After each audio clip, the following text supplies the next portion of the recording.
Hey, so what's your names, trail names, where you're at? Cowbell. Cowbell. South Carolina. North Carolina, and where are you at in the trail? Atkins. Atkins. Oh, South Carolina. Yeah, South Yeah, Carolina. I said North, sorry. South Carolina. Cowbell, all right? I'm Scrapbook. Scrapbook. I'm from LA and I'm here. You're here. I'm Awesome, here. Scrapbook. Walked in today. My name is Chandler, and I walked in yesterday, so I'm here. Awesome, and he is from Minnesota. He doesn't currently live there, but from Minnesota. Right on, boys. You guys having a good time? Having a good one. Dude, I'm loving it every day. Sweet. Every day. What's the best experience you've had on the AT so far? I got picked up. I walked down into the Gap, into Franklin, and there's just this old guy. He was just kind of like waiting for like through hikers. He's like, "Oh, you through hiking?" I was like, "Yeah." He's like, "Oh, you need to ride into town?" Yeah. So he brought us into town. Got some groceries, and he was like, "Oh, you guys hungry?" We're like, "Well, you know, I guess we could eat." So he brought us to the buffet, paid for the buffet, and then drove us back up to the trail. Wow, It was, that's amazing. That was awesome. That's cool. That was Super a kick-ass awesome. buffet in Franklin. Yeah, It was. it was. What about this? Worst experience? Does anybody have a worst experience? All right. I got just trying to get a hitch to the post office in Roan Mountain. Ended up in the backwoods with some meth dealer. No! It was, oh God. That sounds like a good time. Oh, it depends. It was definitely type 3 fun. It was pretty terrifying to end up with a meth dealer in the backwoods of North Carolina. Wow. I wouldn't recommend that. Well, you made it out. I survived, so Luckily, something you was to the it. former Navy guy. Yeah. Ah. That definitely helped. Sweet. Awesome, guys. That's You guys enjoy trail days. Same to you. So you guys might know him. Evan. Evan. Video. Yep. Backpacking video. That's what the channel is called officially. Backpacking videos. Yes. So Evan, where are you at right now on the trail? I'm here. I hiked in here today. Perfect. Awesome. What do you? We'll do a little bit of interview. That's okay. Sure, Just that'd 2 be great. minutes. So what is the coolest thing that's happened to you so far on the AT? Well, I walked into Carver's Gap, the Roan Highlands at Carver's Gap, and it was just awesome. How it looked. It was beautiful. It's only 5 hours from where I lived, and I didn't know it was there. So I'm going to definitely go back there with my family. Roan Highlands at Carver's Gap. Beautiful. Let's talk about the opposite. Absolute worst experience you've had so far. Well, when I started, it was raining and gusty, and I was on some ridge, and I got blown away, and I didn't have the equipment, and I was too cold. And so I bought some stuff. As detailed in my videos, I bought a rain skirt, and I didn't quite have the stuff for the cold. 35 degrees and rainy is bad conditions. But since then, it's been great. I've had good weather. Starting Awesome. April 21st. Yeah, I was going to say, depending on when you started. Yeah. Awesome. Well, you got 470, 2 miles under your belt now on the AT? Hardly any. Hardly I any. understand that. So, but if what you know now, anything you would change going back right before you step foot of it's Springer? an easy answer. I started the trail with a Z-Pax pack, Arc Blast that had a 1,500 miles on it, 1,000 miles. I don't know. It had a number of miles, and I'd kind of used it. I should have started with a new pack, and I bought a new pack from Z-Pax today, Arc Blast. I replaced my old one, sent my old one home. Now it's all good. I hope. Perfect. I do like Z-Pax. Awesome. Yeah. Who are they? Yeah. Cool. All right. Well, anything else that you want to say to anybody here on the channel? No, but I'm happy to meet you, man. Sweet. Well, I'm so happy to meet you too, man. I watched some of your videos, and I'm excited that we were able to connect it. Hey, how can people follow you if they want to watch you on your thru hike? Evan's Backpacking Videos. Very simple. My name's Evan, and I have backpacking videos. I like it. Simplicity. We'll put the link below in the show notes, guys. Thanks. Well, I'm here with Trail Angel Mary, and we are going to find a little bit more about Trail Angel Mary. I'm going to actually have the privilege of interviewing her. And first off, would love to kind of hear a little bit about your background and how you became Trail Angel Mary. Okay. In 2001, I was suddenly and unexpectedly homeless. I had a car and I had a job, I just no longer had a roof over my head. So I put all my belongings in storage, and from April 15th to September 5th, till I saved enough money and got another place, I was living in a tent at the riverfront campground at the north end of Duncannon. So, of course, that's hiker season.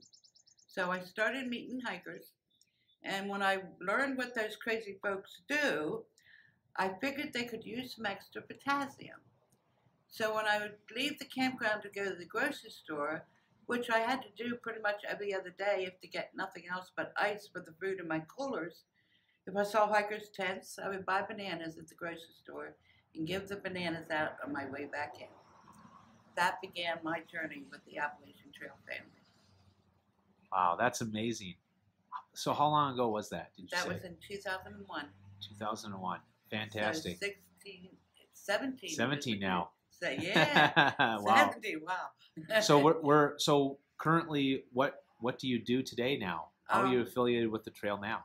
Well, it started, I would just do trail magic, and first couple of years I was kind of dubbed as the bag lady because I would walk in one door of the Doyle Hotel, which is infamous on the trail, and because it's an old Anheuser-Busch house in Duncannon. I would walk in with this big Christmas bag full of goodie bags, and I would hand them out to the hikers and walk out the other door. That was the magic I happened to do in one of my early years. But anyway, then along the way, I got involved with the Appalachian Trail Museum. In 2010, I was the Volunteer of the Year, so I'm very involved with the museum. I now take their guest books and create statistics for the founder, Larry Luxembourg. And from being involved with the museum, I got connected with ALDA, which is Appalachian Long Distance Hikers Association. So currently, I think this is my 5th year, I have organized the ALDA Hiker Reception at Trail Days, where we're at now. And I also am a field editor for the Companion, which is the guidebook for hikers. And I go to the gatherings, which they have every year, and as I've been involved with ALDA, I firmly believe, strongly believe in everything they do. I think they are the best organization related to the trail. Probably what you're about to go into, because I feel very similar about ALDA, but why do you speak so passionately about ALDA? Because they do so much for the trail and for hikers that maybe a lot of hikers don't even realize who's doing it. So I want to let as many hikers as I meet, I mention ALDA to all of them, because they have ALDA Care, which means they're giving things to the hostels that don't charge people to stay there. They have ALDA Search and Rescue, which is a program that's only 2 years old, that was created when there was a hiker that went missing in Maine. Hike in Harmony, I have one of the shirts on, which means leave no trace and leave a good reputation about hikers along the trail. So we're promoting that. And the Trail Work program, the newsletter, which they do 3 or 4 newsletters a year, and you get that as part of your membership. They have in all the hostels an auto binder, and they do, if you're a member, you get a membership directory. This book alone, to me, is worth $10 of itself, and that's all it costs to join ALDA. So it's $10. I encourage every hiker to join. It's only $10, and I tell hikers, if you can afford to stop in a town and buy $10 worth of beer, then you can afford to join ALDA and support all these important programs. So we all know that all these programs that they run, they cost money. Nothing's free, right? Right. There's budgets and everything. Right. Well, where does ALDA get all of their money to be able to do these things? From memberships. So the more members we have, the better job we can do. Plus, the volunteers. There's a lot of volunteers. All of ALDA is made up of volunteers. So like today, the event we had today, I had about 15 volunteers that help make this reception happen.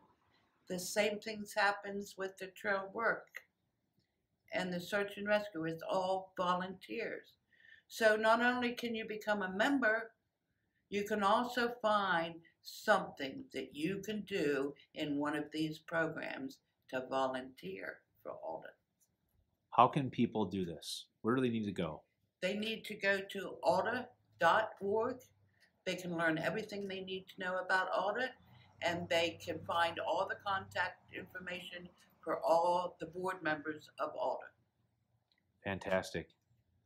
Well, Mary, you are a true blessing to all of us hikers. Speaking as a former thru hiker, the things that Alda does for us does not go unnoticed, although many of us don't really realize what happens behind the scenes.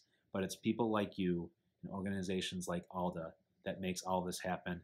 And something I'll share with you, I'm actually making a $500 contribution to Alda today. Awesome. So I'm going to become. That is awesome. Yes. Thank you. Oh, you're very welcome. So we'll put all of the what Mary's talking about here. All of the links are going to be below here in the show notes. So if you'd like to either donate and become a member, which I highly encourage all of you, $10, or you can also volunteer. You can go to alda.org. Well, thank you so much, Mary, for your time, and thank you so much for everything that you do for us hikers in the hiking community. It comes back to me tenfold. God bless everybody. Thank you.